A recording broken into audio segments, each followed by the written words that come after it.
It's Wednesday, gonna get down on Wednesday.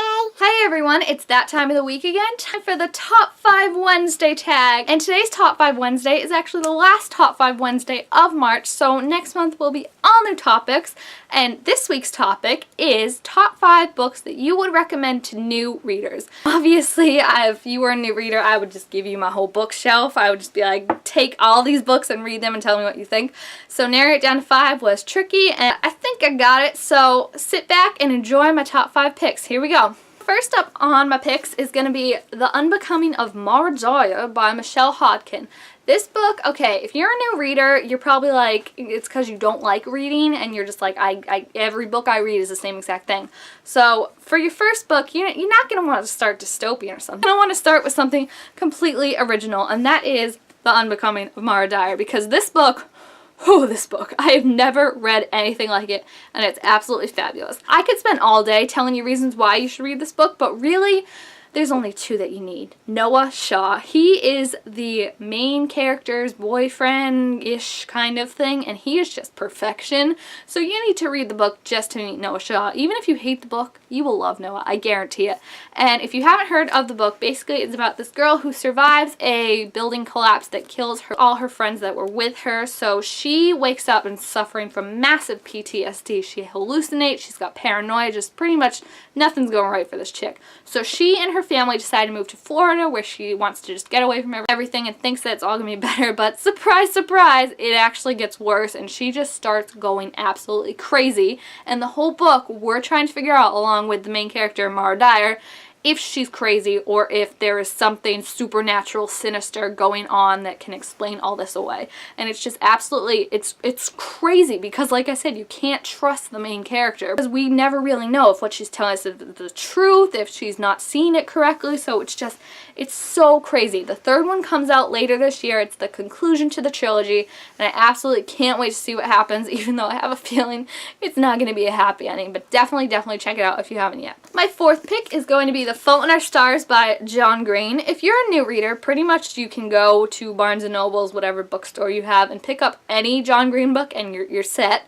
But if I had to recommend one to read, I would definitely pick The Fault in Our Stars. It's just, it sounds sad. I know you've probably heard of it and you're like, isn't that the one with 2 kids who have cancer? That sounds like awful. And I was really hesitant to read it because I'm a major hypochondriac, and like anytime I read just like anyone who's sick, I start feeling like I have the symptoms myself, and I know like it was just gonna make me cry. It wasn't happy, but actually it's really just, it's so witty. It's got this perfectly disillusioned, sarcastic, snarky look on life from the main character, Hazel.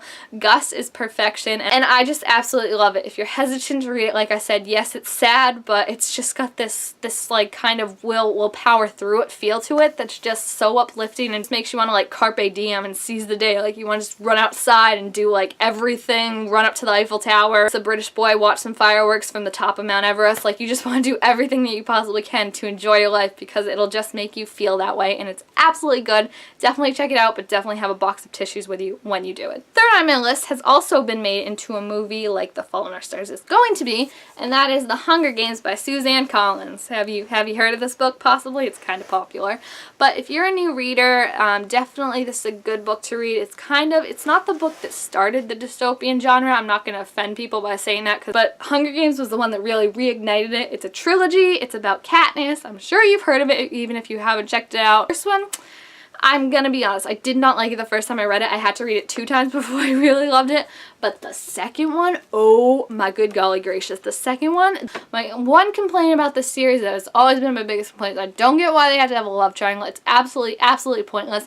But this story is so good aside from the love triangles. So even if you don't like love triangles like I do, I hate them, I cannot stand them, you will still love this story, and it's really good, really unique. And like I said, just started this whole dystopian resurgence. So when you hear people saying, oh, it's like the Hunger Games, oh, it's like this, blah, blah, blah, you should at least read the book to know what they're comparing it to, right? Alright, 2 on my list is going to be Percy Jackson and the Olympians, The Lightning Thief by Rick Riordan. This also is a movie adaptation, as you can tell from the cover. But I just absolutely love this series. I don't know how it flew under my radar for so long because, oh my gosh, when I picked it up, I flew through the whole series in like a week. It's that good. If you haven't heard of the series, I don't know, you must have been like sleeping under a rock or traveling with a circus. But the series is basically about Percy Jackson. I know, shocker, right? And he discovers that he is a descendant of the Greek gods. His dad is actually one of the Greek gods. I'm not going to spoil who it is, but you can probably tell from the cover.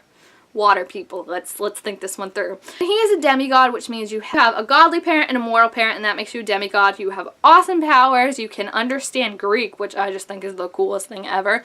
And this series is just so good. You may be hesitant because you're like, I see 7th graders reading this, and I don't feel like reading a 7th grader book, but it's so not. Percy has literally one of the most original and funniest voices I've ever read in my entire life. The thing he says will have you just laughing on the floor. Literally, this is the chapters called. Chapter 1. I accidentally vaporized my pre-algebra teacher. 2. 3 old ladies knit the socks of death. 4. My mother teaches me bullfighting. Like, Rick Riordan just has one of the funniest, like, I don't know, like, I want to know Rick Riordan because he just has such a funny humor. Go follow him on Twitter and you will see what I mean. And it comes across in Percy and all his characters. He writes for kids. Like, he knows what adults think of when they think of kids, and he's just like, nah, screw that, and writes what we really want to read. So it's absolutely the best series, and you should definitely check it out. I will take my thank yous in advance. Time for number 1, which you can probably guess because it's not going to be that much of a shocker, but I picked Harry Potter series, and obviously that's the first one because if you're a new reader, start off with Harry Potter. And I know what most of you are probably thinking. You're like, Miranda, who has not read the Harry Potter series? Like, I mean, you have to be crazy not to have read the Harry Potter series. I know people who haven't read the Harry Potter series. Is that, yeah, that's crazy. There's actually a girl in my English class right now. She is just now reading the Harry Potter series and absolutely loving it. Like, she's on the 4th one already, and she only started like a month ago, I think. So yes, if you are a new reader and you have heard of these Harry Potter books and you're like, nah, not for me, just give it a try, because seriously, I've not met one person who doesn't like these. I've heard people say, oh, they're not of literary merit, blah, blah, blah, but I have not met one person who did not enjoy this fantastical journey of Harry Potter. If you still haven't heard, I don't know, maybe you're an alien who just got here from Mars or Saturn. Harry Potter is a wizard. His parents died when he was young, and now there's an evil wizard out to kill him who is supposedly dead, but yeah, you know how that works in movies, TV shows, and books. They're never really dead. The series is 7 books. They get very large as they go on, so if you're gonna really crack down and get into the series, make sure you have time to drop everything you ever loved and owned and just fully invest in the series, because it will absolutely consume you. But yeah, if you haven't read this, if you've just seen the movies, just check the series out. You won't regret it at all. Right, so those are my top 5 picks for new readers. Obviously, there are vast many books you can pick from. If you are a new reader, the important thing is to just get reading. Find what you enjoy, pick it up, read it, no matter what anyone says. Even if it's 50 Shades of Grey, Dyer, Wimpy Kid, and you're a senior in college, just read it and enjoy it, because once you start and find something that you really like, that's when you get the reading bug and you won't ever stop. And reading, it just opens you up to so many worlds. I've already gone to the Wizarding World, competed in the Hunger Games, gone to a dystopian Chicago thanks to Divergent, and so many other awesome adventures that I literally have dreams about them at night. It's just so fun. I am definitely pro reading, so it's important if you're a new reader, just check as many books out as you can. Go find a lot of booktube channels, watch their reviews, see what kind of interests you. Alright, so thank you all for watching, and don't forget to like, comment, and subscribe down below. I will see you all next time, and until then, enjoy all your reading. Bye!